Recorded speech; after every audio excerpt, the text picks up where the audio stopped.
सबसे पहले आप इस वीडियो को देखें।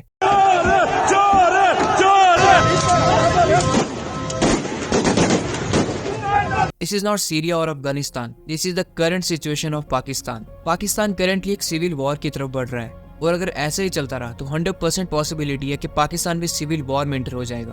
बट ये सब शुरू कहाँ से होता है? 8 Feb 2024 Pakistan held it's 12th general election and ये वोटिंग सेशन खत्म होने के बाद ही बहुत सारी वीडियोस वायरल होने लगी इंटरनेट के ऊपर, where you can see what exactly happened with the election results.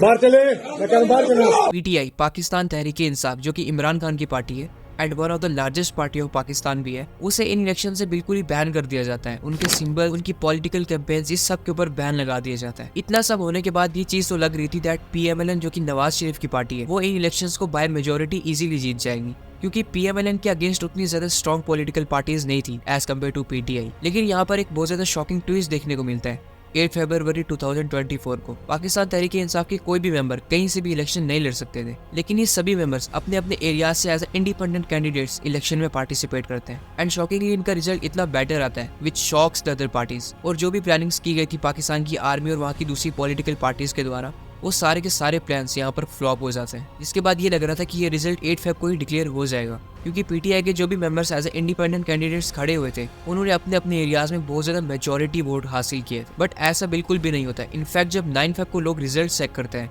तो जो भी रिजल्ट था वो टोटली चेंज हो चुका था एंड जहाँ पर भी इंडिपेंडेंट कैंडिडेट्स मेजोरिटी में थे उन एरियाज में बहुत सारे रिजल्ट चेंज कर दिए गए और दूसरी तरफ पीएमएलएन के कैंडिडेट्स जिनको बहुत ज्यादा कम वोट मिले थे वो मेजोरिटी में आ चुके थे। अब इस सब की बहुत सारी वीडियोस एंड ऑडियोज भी लीक होती है इंटरनेट के ऊपर। अब इस सब के बाद हालात इतने ज्यादा खराब हो जाते हैं पाकिस्तान के कुछ एरियाज के अंदर, तो उसके बाद पाकिस्तान की आर्मी डायरेक्ट फायरिंग कर देती है पीटीआई सपोर्टर्स के ऊपर। और इनफैक्ट कुछ आर्टिकल से ये बात भी सामने निकल कर आई कि 3 से ज्यादा लोगों की डेथ भी हो गई। ना थोड़ा आगे बढ़ने से पहले पाकिस्तान की इलेक्शन के रिलेटेड कुछ जान लेते हैं। लाइक कितनी सीट्स चाहिए एक पॉलिटिकल पार्टी को इलेक्शन जीतने के लिए और कितनी सीट्स चाहिए दो पॉलिटिकल पार्टीज को आपस में कोलिशन गवर्नमेंट बनाने के लिए। Let's take a example. जैसे इंडिया की लोकसभा है जहां पर 543 सीट्स है, वैसे ही पाकिस्तान का एक लोअर हाउस है जिसे नेशनल असेंबली कहते हैं। इस हाउस में टोटल 342 सीट्स हैं, जिसमें से 266 सीट्स में इलेक्शन होते हैं एंड बाकी की जितनी भी सीट्स बच चुकी हैं वो सभी की सभी रिजर्व्ड है for womens and for non Muslims etcetera. और एक इंडिपेंडेंट गवर्नमेंट बनाना पाकिस्तान की नेशनल असेंबली में उसके लिए अराउंड 169 सीट्स रिक्वायर्ड है। और अगर ऐसा नहीं होता है तो उस कंडीशन में दो पॉलिटिकल पार्टीज को आपस में मिलकर एक कोलिशन गवर्नमेंट बनानी पड़ेगी और उसके बाद ये दोनों पॉलिटिकल पार्टीज मिलकर उस कंट्री को रूल करेंगी। हाँ, बट प्राइम मिनिस्टर उसी पार्टी का रहेगा जिसकी सीट्स ज्यादा थी। नाउ करंट सिचुएशन तो ऐसी बन चुकी है पाकिस्तान की कि इंडिपेंडेंट कैंडिडेट्स बहुत ज्यादा बेटर परफॉर्म करें as compare to other political parties. और ये वर्ल्ड की हिस्ट्री में शायद पहली बार ऐसा होगा कि कोई पॉलिटिकल पार्टी नहीं बल्कि इंडिपेंडेंट कैंडिडेट्स लीड कर रहे हैं। अब नवाज शरीफ जो कि पीएमएलएन पार्टी के चेयरमैन है, उनकी तरफ से कल एक प्रोग्राम करा जाता है जिसमें वो ये चीज डिक्लेयर करते हैं कि उनकी पॉलिटिकल पार्टी पाकिस्तान की सबसे बड़ी पॉलिटिकल पार्टी है। ये जानते हुए भी कि जो इंडिपेंडेंट कैंडिडेट्स हैं जो कि पीटीआई से हैं बेसिकली, उन्हें पब्लिक का ज्यादा सपोर्ट है as compare to other political parties. अब पीएमएलएन के पास उतनी ज्यादा मेजोरिटी या फिर उतनी ज्यादा सीट्स नहीं है कि वो अपनी गवर्नमेंट को बना सके, तो इसीलिए कल नवाज शरीफ के द्वारा दूसरी पॉलिटिकल पार्टीज को भी अप्रोच करा गया एंड उन्हें इन्वाइट करा गया फॉर कोलिशन गवर्नमेंट। इसमें सबसे पहले नाम आया पाकिस्तान पीपल्स पार्टी और मे बी इनकी ये रिक्वेस्ट एक्सेप्ट भी करी जा सकती है पाकिस्तान पीपल्स पार्टी के द्वारा, जिसके चेयरमैन है बिलावल भुट्टो जरदारी। देखो, पाकिस्तान के इलेक्शन में पाकिस्तान की आर्मी का बहुत बड़ा रोल है। एक तरीके से आप ये समझ लो कि ये इलेक्शंस नहीं बल्कि सिलेक्शंस है, क्योंकि जिसे पाकिस्तान की आर्मी चाहती है वही प्राइम मिनिस्टर बनता है। और पाकिस्तान की आर्मी की हेल्प के बिना पाकिस्तान तहरीक-ए-इंसाफ को हराना बहुत मुश्किल था इन पॉलिटिकल पार्टीज के द्वारा। इसीलिए पाकिस्तान की आर्मी के लिए एक बात बोली जाती है दैट जंग कभी जीती नहीं एंड इलेक्शन कभी हारे नहीं।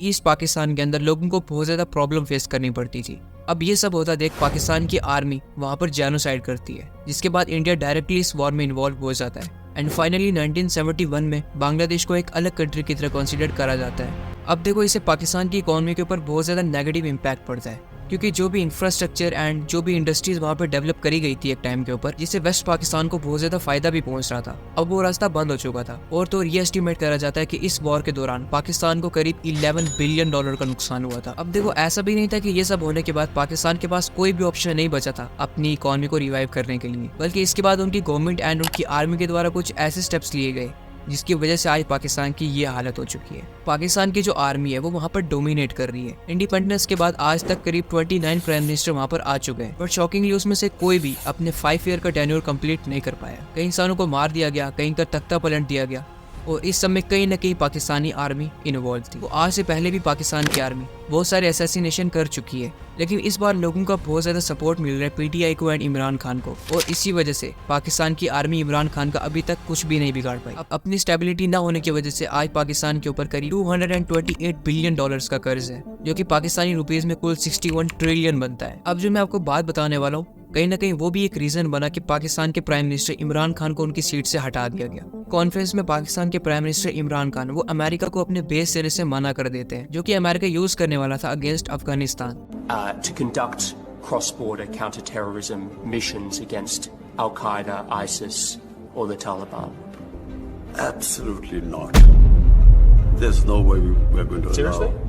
अब इस सब के बाद अमेरिका को भी ब्लेम करा गया पाकिस्तान के लोगों के द्वारा दैट अमेरिका भी डायरेक्ट इन्वॉल्व था इमरान खान को उसकी सीट से हटाने के लिए। देखो ऐसा बिल्कुल भी नहीं है, बल्कि जो भी फॉरेन एड के जरिए पाकिस्तान को अमेरिका डॉलर्स भेजा करता था, मैक्सिमम टाइम वो पैसा पाकिस्तान की आर्मी के अलावा वहाँ की गवर्नमेंट तक को नहीं मिला था। एंड पाकिस्तान के लोग और वहाँ की गवर्नमेंट वो इस सब के अगेंस्ट थी, बट अल्टीमेटली इससे फायदा वहाँ के आर्मी ऑफिसर्स का होने लग रहा था। अब इमरान खान की स्टेटमेंट के बाद पाकिस्तान की आर्मी को खुद का नुकसान होता नजर आया, तो इसी वजह से इमरान खान को अपने रास्ते से हटा दिया गया। देखो पाकिस्तान की आर्मी के पास इतना पैसा और इतनी पावर्स हैं कि वहाँ की पूरी कंट्री की बजट का करीब 46% सिर्फ डिफेंस के ऊपर यूज होता है, और इसीलिए आज़ादी के बाद करीब आधे टाइम तो पाकिस्तान को वहाँ की आर्मी के द्वारा ही कंट्रोल करा गया। जिसको भी आर्मी जनरल्स चाहते हैं उसी को प्राइम मिनिस्टर बनाया जाता है, जो कि इनके हिसाब से चले, और ऐसा ना करने के ऊपर या तो तख्ता पलट दिया जाता है या फिर उसे मार दिया जाता है। अब आप इस चीज से अंदाजा लगाइए कि पाकिस्तान के एक जनरल बाजवा, उनकी टोटल नेटवर्थ करीब $12.3 बिलियन है। ये भी कुछ रिकॉर्ड्स लीक हुए तो उसमें से ये बात सामने निकल कर आई है।